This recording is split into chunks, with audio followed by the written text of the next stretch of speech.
शुरुआत में एक लड़का दिखाई देता है जो टीवी पर कार्टून देख रहा होता है, लेकिन अचानक सभी टीवी सिग्नल बंद हो जाते हैं और हर जगह सिर्फ एक ही न्यूज प्रसारित होने लगता है कि एक अज्ञात वायरस के आने से दुनिया विनाश की ओर बढ़ रही है।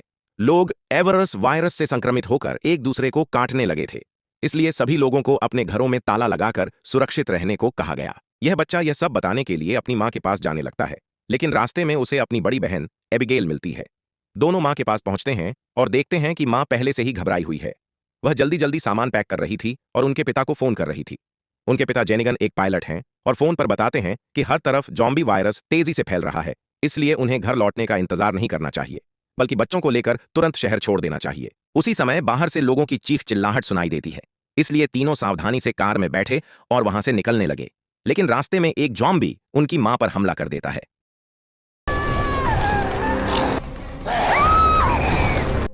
छोटी एबिगेल डरकर कार के नीचे छिप जाती है, जहां उसकी आंखों के सामने ही जॉम्बी उसकी मां और भाई को काटकर मार डालता है। हालांकि वह जॉम्बी एबिगेल को देखे बिना वहां से चला जाता है, लेकिन मां जॉम्बी के काटने से खुद भी जॉम्बी बन चुकी थी। वह कार के नीचे एबिगेल को देखकर उसे काटने के लिए उसकी तरफ आने लगती है। तभी पीछे से एक एक्स सोल्जर जैक आकर उन जॉम्बीज को मार देता है और एबिगेल को बचा लेता है। जैक जानता था कि एबिगेल का भाई भी जॉम्बी बन जाएगा, इसलिए वह उसे गोली मार देता है। अब इस घटना के 10 साल बाद का दृश्य दिखाया जाता है। अब तक शायद सभी लोग या तो मर चुके हैं या जॉम्बी बनकर इधर उधर घूम रहे हैं। बड़े बड़े शहर अब जंगलों में बदल चुके हैं।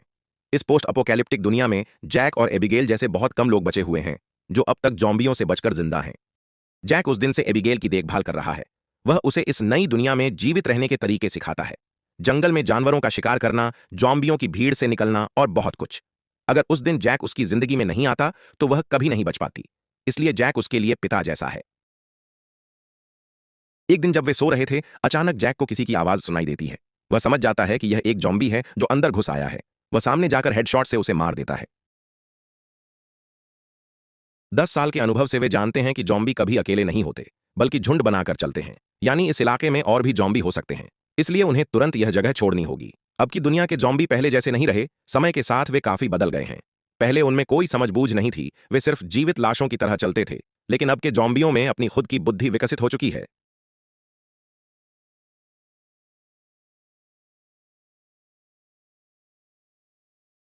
जिसके द्वारा वे इंसानों की मौजूदगी महसूस कर सकते हैं और उन्हें ढूंढ निकालते हैं। उधर एबिगेल और जैक वह रात वहीं बिताते हैं। अगले दिन सुबह वे अपना सारा सामान पैक करके नए स्थान की ओर निकल पड़ते हैं। आने जाने के लिए वे घोड़ों का इस्तेमाल करते थे। काफी दूर जाने के बाद जब वे एक पहाड़ी पर पहुंचते हैं तो उन्हें एक सर्वाइवर दिखाई देता है जो वहां के जॉम्बियों से बचने के लिए उन पर फायर कर रहा था। अब क्योंकि दुनिया में सामान्य लोग बहुत कम बचे हैं, इसलिए वे उसकी मदद करने के लिए ऊपर से ही जॉम्बियों को गोली मारने लगते हैं। जैक ने एबिगेल को शूट करना सिखाया था। आज उसी की परीक्षा होने वाली थी। एबिगेल ध्यान से अपने हर टारगेट को शूट करती है, लेकिन वह तभी गोली चलाती है जब जैक कहता है। लेकिन एबिगेल यहां जल्दबाजी में गलती कर बैठती है और उसकी एक गोली जॉम्बी के साथ साथ उस व्यक्ति को भी लग जाती है। जैक एबिगेल पर बहुत नाराज हो जाता है। किसी तरह वे सभी जॉम्बियों को मारकर दूर जाकर उस घायल व्यक्ति के पास पहुंचते हैं। उसकी छाती में गोली लगी थी और बहुत अधिक खून बह चुका था, इसलिए अब उसे बचाना मुमकिन नहीं था। वह आदमी तड़प रहा था और उसकी यह पीड़ा देखकर जैक उसे मार देता है ताकि वह और न तड़पे। उसे मारने के बाद वे उसकी कार से सभी जरूरी सामान निकालते हैं जो इस समय में सोने के बराबर कीमती था। लेकिन उन्हें पता नहीं था कि उस आदमी के और भी साथी हैं। तभी वहां 3 गाड़ियां आती हैं। वे अपने साथी के शरीर पर गोली और तलवार के निशान देखकर समझ जाते हैं कि उसे जॉम्बी ने नहीं बल्कि जैक और एबिगेल ने मारा है। वे गन पॉइंट पर लेकर पूछताछ करने लगते हैं कि उन्होंने ऐसा क्यों किया। उनके ग्रुप में एक प्रेग्नेंट महिला मेघन और उसका पति डेविड भी मौजूद थे। वे जैक और एबिगेल को गोली मारना चाहते थे क्योंकि उन्हें लगता था कि इन दोनों ने उनके साथी को लूटने के लिए मार दिया। हालांकि जैक और एबिगेल उन्हें समझाने की कोशिश करते हैं कि उन्होंने जानबूझकर नहीं मारा, बल्कि वे तो उसे बचाना चाहते थे। साथ ही वे यह भी बताते हैं कि उन्हें जल्द से जल्द यहां से निकलना होगा क्योंकि आसपास के सभी जॉम्बी उनकी गोली की आवाज सुनकर यहां आने लगे हैं। लेकिन उस टीम के लोग उनकी बात सुनने को तैयार नहीं थे और लगातार बहस करते रहे। कुछ ही देर बाद देखा जाता है कि सैकड़ों जॉम्बी तेजी से उनकी ओर आ रहे हैं, सिर्फ एक दिशा से नहीं बल्कि चारों तरफ से। अब उनके पास भागने के अलावा कोई रास्ता नहीं था। हालांकि उनके पास हथियार थे, लेकिन इतने जॉम्बियों से निपटना संभव नहीं था। ऊपर से इन जॉम्बियों की ताकत और स्पीड पहले से कहीं ज्यादा थी। एक को मारते ही दूसरा उन पर टूट पड़ता। आखिर में जैक और एबिगेल के अलावा उस टीम से सिर्फ डेविड और मेगन बच पाते हैं। वे चारों एक गाड़ी में बैठकर वहां से भाग निकलते हैं, लेकिन बीच रास्ते में उनकी गाड़ी बंद हो जाती है। अच्छी बात यह थी कि वे काफी दूर आ चुके थे। जैक डेविड और मेगन से कहता है कि अब उन्हें यहां से अलग अलग होकर। इसके बाद जैक उनसे कुछ बंदूकें लेकर एबिगेल के साथ आगे बढ़ने लगता है, क्योंकि उनकी टीम के लोग अपनी ही गलती से मारे गए थे। लेकिन थोड़ी देर बाद देखा जाता है कि मेगन और डेविड भी उनके पीछे पीछे आ रहे हैं, यानी वे अब उनके साथ रहना चाहते हैं। जैक और एबिगेल इसमें कोई आपत्ति नहीं करते। फिर वे सब पैदल चलते हुए काफी दूर एक छोटे से टाउन जैसे इलाके में पहुंचते हैं, जहां रुकने लायक एक जगह मिलती है। वे रात वहीं गुजारने का फैसला करते हैं। पूरे दिन भूखे रहने के कारण वे सब बहुत थके और भूखे थे, इसलिए पहले वे थोड़ा बहुत खाना खा लेते हैं। फिर जहां वे रुके थे उस जगह के चारों तरफ एक ट्रैप लगाते हैं, ताकि अगर कोई जॉम्बी आए तो वह फंस जाए और उन्हें पता चल सके कि खतरा आ गया है। इसके बाद वे सब मिलकर एक प्लान बनाना शुरू करते हैं। जैक उन्हें एक नक्शा दिखाकर बताता है कि यहां से कुछ दूरी पर एक बोर्ड कैंप है, जहां बहुत से सर्वाइवर साथ रहते हैं। चूंकि मेघन जल्द ही बच्चे को जन्म देने वाली है, इसलिए उनका उस कैंप तक जाना जरूरी है, ताकि मेघन को मदद मिल सके और डेविड भी सुरक्षित रहे। जैक कहता है कि वह इससे ज्यादा उनकी मदद नहीं कर सकता। यह कहकर जैक वहां से निकल जाता है और एबिगेल उसके पीछे जाती है। वह जैक से बहुत नाराज थी, क्योंकि वह जानती थी कि डेविड अकेले मेगन को उस कैंप तक नहीं पहुंचा पाएगा, इसलिए जैक को उनकी मदद करनी चाहिए। लेकिन जैक उसे समझाता है कि इस समय उन्हें सबसे पहले अपनी सुरक्षा के बारे में सोचना चाहिए। वे किसी और के लिए खुद को खतरे में नहीं डाल सकते। सुबह होते ही वे डेविड और मेगन से अलग हो जाएंगे।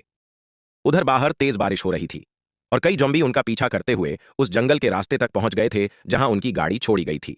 वे धीरे धीरे उस जगह की ओर बढ़ रहे थे जहां जैक और बाकी लोग आश्रय लिए थे, क्योंकि अब के ज़ॉम्बी बहुत चालाक हो चुके थे और आसानी से समझ जाते थे कि इंसान कहां रहते हैं। सुबह एबिगेल उदास होकर घर की छत पर जाकर बैठती है, लेकिन कुछ देर बाद दो ज़ॉम्बी उसके पीछे चढ़ाते हैं और उस पर हमला करते हैं। लेकिन जैक ने एबिगेल को सब कुछ सिखाया था। वह एक ज़ॉम्बी को मार देती है और दूसरे से दौड़कर बच निकलती है।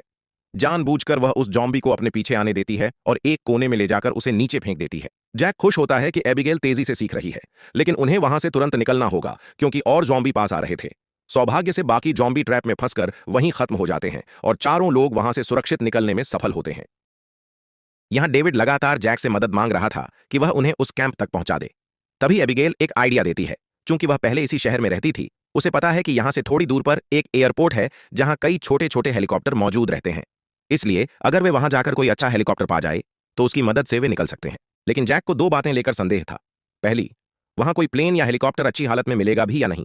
दूसरी, इतना बड़ा जोखिम वे सिर्फ इन दो लोगों के लिए क्यों लें। एबिगेल कहती है कि वे यह प्लेन बाद में अपने लिए भी रख सकते हैं, जो भविष्य में उनके बहुत काम आएगा। जैक समझ जाता है कि एबिगेल इस दंपति की मदद किए बिना आगे नहीं बढ़ेगी, इसलिए मन न होते हुए भी वे प्लेन खोजने के लिए आगे बढ़ जाते हैं। रास्ते में उन्हें एक कार मिलती है और उसकी अंदर रखे एक व्हील चेयर की मदद से वे मेघन को साथ लेकर आगे बढ़ते रहते हैं। बहुत कम समय में वे एयरपोर्ट पहुंच जाते हैं और किस्मत से अंदर एक पैसेंजर प्लेन भी पाते हैं। यह देखकर वे बहुत खुश होते हैं, लेकिन वह प्लेन किसी भी तरह स्टार्ट नहीं हो रहा था, इसलिए डेविड उसे चालू करने की कोशिश में लगा रहता है। इसी बीच जैक और एबिगेल एयरपोर्ट की एक ऊंची बिल्डिंग पर बने वॉच टावर में पहुंचते हैं और दूर दूर तक फैले ज़ॉम्बियों की स्थिति को देखते रहते हैं। बहुत कोशिश करने के बाद भी जब डेविड प्लेन का इंजन स्टार्ट नहीं कर पाता तो वह खुद पर बेहद गुस्सा होने लगता है और खुद को मारने लगता है। वॉच टावर से एबिगेल दूरबीन की मदद से देखती है कि उनसे काफी दूर एक स्थान पर सैकड़ों ज़ॉम्बी जमा हैं और वे तेजी से दौड़ते हुए उनकी तरफ आ रहे हैं। ज़ॉम्बियों की संख्या इतनी अधिक थी कि उनसे लड़ना बिल्कुल असंभव था। वे तुरंत नीचे जाकर डेविड और मेगन को चेतावनी देते हैं कि उन्हें तुरंत यहां से निकलना होगा, लेकिन प्लेन अभी भी स्टार्ट नहीं हुआ था। जैक और एबिगेल ज़ॉम्बियों पर गोलीबारी शुरू कर देते हैं। ठीक आखिरी पल में जब ज़ॉम्बी उनके बिल्कुल पास पहुंच जाते हैं, तभी प्लेन आखिरकार स्टार्ट हो जाता है। चारों जल्दी से प्लेन में बैठकर टेक ऑफ करने लगते हैं। हालांकि प्लेन की गति कम होने के कारण कई ज़ॉम्बी उनके बहुत करीब आ जाते हैं। अंदर से जैक प्लेन को टेढ़ा मेढ़ा उड़ाकर उनसे बचने की कोशिश करता है। फिर भी एक ज़ॉम्बी प्लेन के गेट तक पहुंच जाता है, लेकिन जैसे ही वह उन पर हमला करने ही वाला था, जैक उसे गोली मारकर नीचे गिरा देता है। आखिरकार वे किसी तरह प्लेन को टेक ऑफ करवाने में सफल हो जाते हैं। टेक ऑफ के बाद वे प्लेन लेकर कैंप की दिशा में उड़ते रहते हैं, लेकिन थोड़ा दूर आने के बाद पता चलता है कि प्लेन का इंजन चूंकि लगभग 10 साल पुराना था, इसीलिए चालू होने के बाद उसका तापमान बहुत बढ़ने लगता है। कुछ ही देर में मुख्य इंजन फट जाता है और वहां से भारी मात्रा में धुआं निकलना शुरू हो जाता है। यह देखकर जैक और उसकी टीम बहुत डर जाती है। प्लेन अचानक तेजी से नीचे गिरते हुए क्रैश होने लगता है। जैक समझदारी से प्लेन को पासर एक बड़े पेड़ की तरफ मोड़ देता है, ताकि गिरने पर कोई ज्यादा घायल न हो। उसका प्लान सफल HIY। प्लेन पेड़ों पर अटक कर रुक जाता है और चारों सुरक्षित रूप से बाहर निकल आते हैं। अब शाम हो रही थी, इसलिए उन्हें रात बिताने के लिए तुरंत सुरक्षित जायगा ढूंढना था। वे एक छोड़े हुए फैक्ट्री में जाकर रुकते हैं। वहां मैप देखकर वे कैलकुलेट करते हैं कि कैंप में पहुंचते उन्हें और 2 दिन लागबे, मतलब बोट कैंप अभी भी काफी दूर। फिर भी जैक डेविड और मेगन को आश्वासन देता है कि कैंप कितना भी दूर हो, वह हर हाल में उन्हें सुरक्षित वहां तक छोड़ आएगा। असल में जैक का दिल उनके लिए पिघल चुका था। वह बाहर से जितना कठोर दिखता है, अंदर से उतना ही नरम दिल का इंसान। उसके बाद जैक मेगन को थोड़ा खाना देता है और बताता है कि उसके कड़क स्वभाव के पीछे एक बहुत ही दर्दनाक कारण है। लगभग 10 साल पहले जब दुनिया भर में जॉम्बी वायरस फैला, तब उसकी जिंदगी में सिर्फ उसकी पत्नी थी। वायरस की खबर मिलते ही जैक उसे बचाने के लिए भागा, लेकिन उसके पहुंचने से पहले ही उसकी पत्नी पूरी तरह झोंबी बन चुकी थी। वह उसी पर हमला करने आ गई। आखिर उसे मजबूर होकर उसे अपनी ही पत्नी को मारना पड़ा। यह उसके जीवन का सबसे भयावह अनुभव था। इसके बाद वह खुद को कभी माफ नहीं कर पाया। हर समय खुद को एक जानवर जैसा महसूस करता था। लेकिन जब एबिगेल उसकी जिंदगी में आई, धीरे धीरे उसका जीवन बदल गया। वह एबिगेल के लिए जीने लगा। अब एबिगेल ही उसके लिए सब कुछ है, और जैक किसी भी हालत में उसे खतरे में डालना नहीं चाहता। उधर दूसरी तरफ मेगन का पति डेविड एकांत जगह जाकर बंदूक अपने सिर पर रखकर खुद को खत्म करने का फैसला करता है। यहीं पर खुलासा होता है कि उसे पहले ही एक झोंबी ने काट लिया था। काटा अत्ता छोटा था, इसलिए संक्रमण धीरे धीरे फैल रहा था। वह खुद को नहीं मारता, बल्कि निर्णय लेता है कि पहले वह अपनी पत्नी मेगन को कैंप तक सुरक्षित पहुंचाएगा, फिर वह खुद को खत्म कर देगा, कम से कम शांति से मर सके।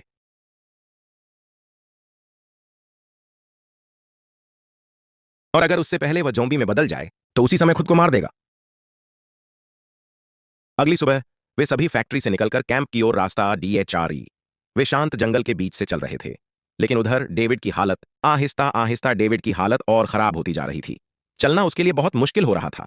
उसने अपने इन्फेक्शन वाली बात सभी से छुपा रखी थी। कोई भी यह बात समझ नहीं पा रहा था, लेकिन जैक को डेविड पर शक होने लगा था कि शायद वह उनसे कुछ छुपा रहा है। जब एबिगेल मेगन को लेकर थोड़ा आगे बढ़ गई, तब डेविड पीछे से जैक को खींचकर एक तरफ ले गया। जैक ने कहा, मैं तुमको देखकर ही समझ गया हूं, तुम जॉम्बी में बदल रहे हो। लेकिन डेविड ने उसे समझाया कि वह किसी को नुकसान नहीं पहुंचाएगा। वह तो बस मेगन को एक सुरक्षित जगह तक पहुंचाना चाहता था। जैक ने उसे एक मौका दे दिया। इसके बाद वे आगे बढ़ते हैं और एक घर देखते हैं जहां लाइट जल रही थी। इसका मतलब वहां कोई रहता है। जैक सबसे पहले आगे जाकर यह जांचने लगा कि कोई खतरा तो नहीं, लेकिन मेगन की हालत देखकर एबिगेल खुद ही जोखिम लेकर आगे बढ़ी और घर के सामने जोर जोर से मदद के लिए पुकारने लगी। हम तुम्हारे लिए खतरा नहीं है, हमें सिर्फ एक रात के लिए आश्रय चाहिए। हमारे साथ एक गर्भवती महिला है। यह सुनकर नॉर्डन नाम का एक आदमी बंदूक लेकर बाहर आया। उसने एक शर्त रखी, वह उन्हें आश्रय देगा, लेकिन उनके हथियार बाहर छोड़ने होंगे। जैक और बाकी लोगों के पास कोई और विकल्प नहीं था, इसलिए वे मान गए। नॉर्डन ने उन्हें अंदर बुलाया और अपने बारे में बताने लगा। उसने कहा कि वह पहले एक बहुत बड़ा वैज्ञानिक था, इसलिए उसके घर में अब भी बिजली है। घर में तरह तरह की वैज्ञानिक चीजें बिखरी पड़ी थीं। नॉर्डन ने उन्हें खाने के लिए बहुत महंगा खाना दिया, ऐसा खाना जो अब इस नष्ट हो चुके संसार में कहीं नहीं मिलता। लोग इतने दिनों से अच्छा खाना नहीं खाए थे, इसलिए पागलों की तरह खाने लगे। खाना खत्म होने पर नॉर्डन उनके लिए महंगे ड्रिंक्स भी लाया। सब लोग हैरान थे कि ऐसी हालत में उसके पास इतना सब कुछ कैसे है। नॉर्डन ने बताया कि वह अपने रिसर्च की मदद से अपने घर में ही हर चीज उगाता है। जॉम्बी वायरस आने से पहले ही वह इस जंगल वाले घर में रहने आ गया था, क्योंकि उसे लोगों की भीड़ बिल्कुल पसंद नहीं थी। वायरस फैलने के बाद भी उसकी जिंदगी में बहुत फर्क नहीं आया, बल्कि वह तो इस वायरस को एक पॉजिटिव चीज मानता है।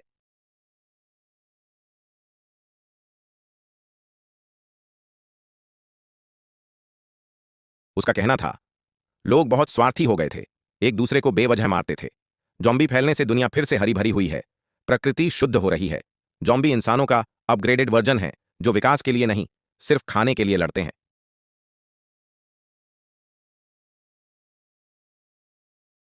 नॉर्डन की ये बातें सुनकर सब लोग गुस्से में आ गए कि कोई इंसान ऐसी भयानक दुनिया को कैसे अच्छा कह सकता है। लेकिन उनके पास वहां सिर्फ एक रात रुकने के अलावा और कोई विकल्प नहीं था। वे लोग गुस्से में थे, लेकिन बहस करने से कोई फायदा नहीं था, इसलिए वे कुछ नहीं बोले। इधर डेविड बहाना बनाकर बाथरूम चला गया, क्योंकि अब तक जॉम्बी वायरस उसके पूरे शरीर में फैल चुका था। कुछ देर बाद वह फिर से सामान्य दिखते हुए वापस आया, लेकिन हैरानी की बात यह थी कि उसके तीनों साथी बेहोश पड़े थे और उनके सामने नॉर्डन खड़ा था। डेविड डर गया। नॉर्डन बोला कि अब वह उन पर अपना नया इन्वेंशन आजमाएगा। उसके हाथ में एक खास डिवाइस था, जिससे वह जॉम्बियों को कंट्रोल करता था। डेविड आधा जॉम्बी बन चुका था, इसीलिए इस डिवाइस की रेडिएशन की वजह से वह नॉर्डन के पास भी नहीं जा सकता था।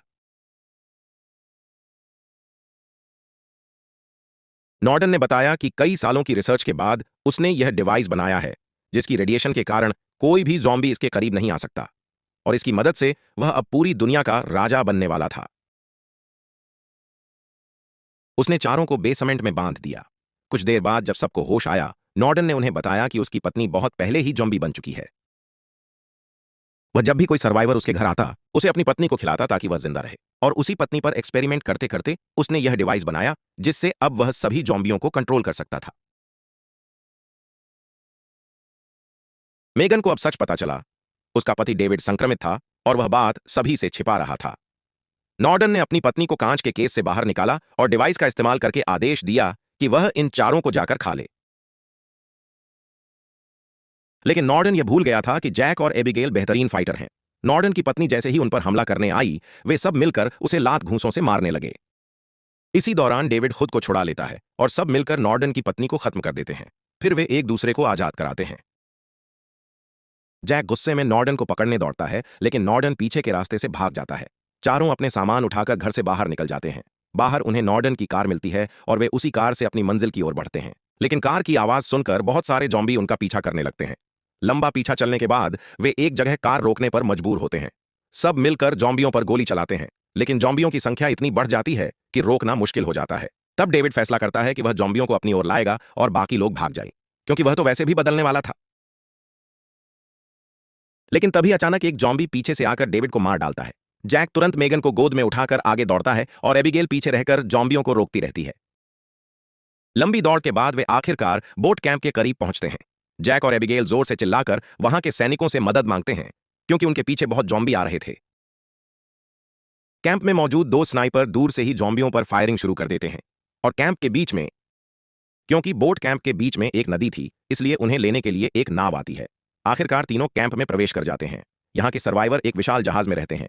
यहीं मेगन की डिलीवरी कराई जा सकती है। सुबह होते ही वैज्ञानिक नॉर्डन को देखा जाता है। आसपास मरे हुए जॉम्बियों को देखकर वह बहुत गुस्से में था। जैक का ग्रुप उसकी पत्नी के साथ मिलकर सभी जॉम्बियों को मार रहा था, जिनकी मदद से नॉर्डन दुनिया पर राज करने का सपना देखता था। अब नॉर्डन बाकी जॉम्बियों के पास जाकर उन्हें कंट्रोल करता है ताकि वह उनके साथ कैंप पर हमला कर सके। दूसरी ओर जैक इस कैंप के लीडर को धन्यवाद देता है, क्योंकि वह मेगन को बहुत सारी सुविधाएं दे रहा है। जैक मेगन से कहता है कि उनका मिशन पूरा हो चुका है और वे कल सुबह यहां से चले जाएंगे, क्योंकि वह एबिगेल को इस कैंप में छोड़कर उसे सुरक्षित रखना चाहता है। लेकिन एबिगेल इससे नाराज हो जाती है, क्योंकि वह यहीं रहना चाहती है। वैसे भी पिछले 10 सालों से वह जैक के साथ इधर उधर भटकती रही है। जब वे बहस कर रहे होते हैं, तभी एक महिला आकर खुलासा करती है कि मेगन ने आखिरकार एक स्वस्थ बच्चे को जन्म दिया है, लेकिन उसकी खुद की शारीरिक हालत बहुत खराब है और उसके शाम तक जीवित रहने की ही संभावना है। जैक मेगन से मिलने जाता है। मेगन खुश होती है कि उसका बच्चा इस दुनिया को देख पाएगा। मरने से पहले वह अपने बच्चे की जिम्मेदारी जैक को सौंप देती है। उधर एबिगेल की कैंप के बाकी लोगों से दोस्ती हो जाती है। एक लड़का एबिगेल को एक इमरजेंसी रास्ता दिखाता है, ताकि अगर कभी जॉम्बी अटैक हो जाए तो सभी लोग उस रास्ते से बाहर निकल सकें। सुबह होते होते नॉर्डन एक डिवाइस की मदद से सभी जॉम्बियों को जहाज के अंदर ले आता है। जैसे ही वह आदेश देता है, जॉम्बी कैंप के लोगों को काटना शुरू कर देते हैं। जैक और एबिगेल मिलकर जहाज के सर्वाइवर्स को बाहर निकालने लगते हैं। नॉर्डन उनका पीछा करते हुए वहां पहुंच जाता है और एबिगेल को मुक्का मार देता है। फिर वह जॉम्बियों को जैक की ओर भेज देता है, जिससे जैक एक गड्ढे में गिर जाता है। घायल होने के बावजूद जैक जॉम्बी को मार देता है। नॉर्डन वहां आकर जैक को मारने लगता है, लेकिन जैक की एक और योजना थी। मौका पाकर वह नॉर्डन को जोरदार मुक्का मारता है और उसके हाथ में मौजूद डिवाइस पर वार करता है, ताकि वह जॉम्बियों को कंट्रोल न कर सके। कई बार वार करने के बाद आखिरकार वह डिवाइस टूट जाती है। जितने भी जॉम्बी नॉर्डन अपने साथ लाया था, वे सभी उसी पर हमला कर उसे मार देते हैं।